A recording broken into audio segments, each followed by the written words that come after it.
पीले दांत वाली बहू। रंजना कभी ब्रश नहीं करती थी। उसे कितनी बार उसके माँ बाप ने डांटा, लेकिन उसका कोई असर उस पर होता ही नहीं था, जिस कारण से उसके दांत पीले पीले हो जाते हैं। शादी के बाद अरे बहू, वैसे तो तुझ में कोई कमी नहीं है, पर तेरे दांत इतने पीले कैसे हैं बेटा? कैसे मतलब?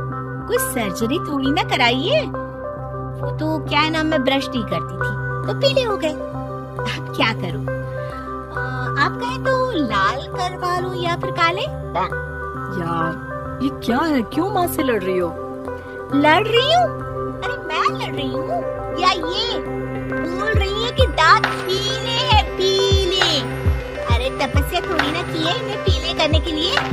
बाकायदा ब्रश नहीं किया है 20 साल तक, तब जाकर। छी, कैसी बात कर रही हो?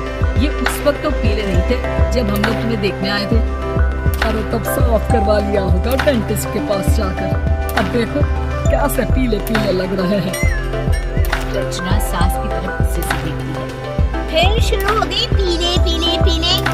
अरे पीले तो तब भी थे जब मेरे हाथ का रसगुल्ला उड़ा उड़ा कर खा रही थी और बोल रही थी, लड़की नहीं गुड़ का खजाना दे रहे भाई साहब। अब वो लोग करते भी तो क्या करते, पीले दांत वाली बहू पल्ले पड़ी थी तो झेलना तो था ही। एक दिन कीर्तन में रंजना गाना गा रही थी। अरे कमला बहन, माँ का द्वार है, यहाँ तो सब शुद्ध होकर आते हैं, फिर अपनी बहू को ब्रश भी नहीं कराती तुम। दूर से पीले पीले दांत भक्ति में बाधा उत्पन्न कर रहा है। और कोई 2 साल के बच्ची थोड़ी ना लेकर आई हूँ मैं बहू बनाकर। अच्छी खासी लड़की है, अरे कैसे करवाऊं ब्रश? ये तो उसे खुद करना चाहिए ना। अब माँ बाप तो इसके जैसे तैसे निपटा दिए, ये नहीं सोचा कि सास कैसे संभालेगी। सास बहू को लेकर घर आ जाती है, लेकिन सोच लेती है कि अब इसे लेकर कहीं नहीं जाएगी। अगले रोज बहू कहती है, अरे क्या हो गया, मंदिर नहीं जाना क्या? कीर्तन का वक्त हो रहा है। मेरी मधुर वाणी से कान्हा जी जागते हैं और सोते हैं। आप तो जानती है ना उनकी भक्ति में कितना मन लगता है मेरा। वो क्या है ना, तबीयत ठीक नहीं लग रही है मेरी, आराम करूंगी मैं। तबीयत ठीक नहीं लग रही? अभी तो मिथुन के गाने पर नाच रही थी आप, और अब बोल रही है कि तबीयत ठीक नहीं लग रही। अरे भक्ति में मन लगा लो सासू माँ, ऊपर जाना है, क्या मुंह दिखाओगी आप? हाँ, सास को बहू की बात पर गुस्सा आ जाता है। मैं क्या मुंह दिखाऊंगी, इसकी चिंता तो ना कर, समझी? अपने मुंह की चिंता कर, जो ये पीले पीले दांत लेकर हर जगह पहुंच जाती है। पता है लोग कितना मजाक बनाते हैं। ना जी ना, मैं नहीं जाना कहीं तेरे साथ। तो ये बात है, कोई ना, मत जाओ, मैं अपने कमरे में ही बैठकर भक्ति कर लूंगी। ऊपर वाला दांत थोड़ी ना देखता है, मन देखता है, भावना देखता है। और अरे बस बस, तू सब कुछ दिखा, बस ये सफेद चमकदार दांत खाना किसी को है? जा यहाँ से। बहू को सास की बात का कोई फर्क नहीं पड़ता, वो तो जैसी थी वैसी ही रह जाती है। सुबह नहाकर किचन में खाना बनाना, खाना खाना, कीर्तन भजन करना और सो जाना। एक दिन, माँ जी मैं सहेली के घर जा रही हूँ, शाम को लेट आऊंगी। तो जाना, मैंने कौन सा तेरी आरती करनी है घर पर बैठकर। रंजना सहेली के घर जाती है, जहाँ वो पार्टी में जाने की तैयारी कर रही होती है। अरे शिखा, कहाँ जाने की तैयारी कर रही है? मैं गलत वक्त पर आ गई क्या? अरे नहीं यार, हम तो सही। मैंने ये साड़ी और ज्वेलरी निकाली है यार, शाम को इनके ऑफिस की एक पार्टी में जाना है। बताना कैसा लग रहा है ये सब? नहीं यार, इस ड्रेस के साथ तो वो वाली ज्वेलरी अच्छी लगेगी। हाँ सही बोल रही है, मैंने ध्यान ही नहीं दिया। वैसे तो हमेशा से मस्त फैशन सेंस रखती है। तो बड़ा जाती होगी ना पति के साथ पार्टी में। रंजना कुछ नहीं बोलती, बस सोचती है कि यार काश ये बात सही हो जाती, पर मैं क्यों नहीं जाती पार्टी में? क्या इन लोगों की कोई पार्टी होती नहीं होगी? रंजना घर आती है और रात में पति से सवाल करती है, एक बात बताइए, आप मुझे किसी पार्टी में क्यों नहीं ले जाते?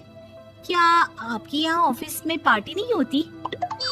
पति बेचारा क्या कहता कि दांत पीले हैं तुम्हारे इसलिए। अरे कोई पार्टी होती नहीं हम लोगों के ऑफिस में, तो कहाँ से लेकर जाऊं? और मार्केट, मॉल, कहीं वीकेंड घूमना, कहीं तो। अरे यार सारे हफ्ते में एक छुट्टी मिलती है, तो सोचता हूँ कि आराम ही कर लूं। क्यों?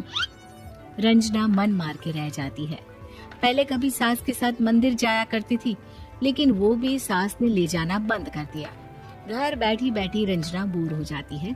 तभी उसे आइडिया आता है और वो मायके जाने का सोचती है। सासू माँ, 2 दिनों के लिए मम्मी के घर जा रही हूँ। अच्छा अच्छा ठीक है, आराम से जा। और हाँ, माँ से कुछ अच्छी आदत सीख कर आना कि कैसे शरीर के हर भाग की तरह दांतों की सफाई भी जरूरी होती है, समझी? शुरू हो गई ना आप। वो लोग आपकी तरह नहीं है कि छोटी छोटी बात का बतंगड़ बना दे। उन लोगों के लिए मैं मायने रखती हूँ, ना कि मेरे पीले पीले दांत। रंजना माँ को बिना बताए उन लोगों को सरप्राइज देती है, लेकिन जैसे ही वो दरवाजे पर पहुंचती है, अंदर देखती है कि घर वाले कहीं जा रहे होते हैं।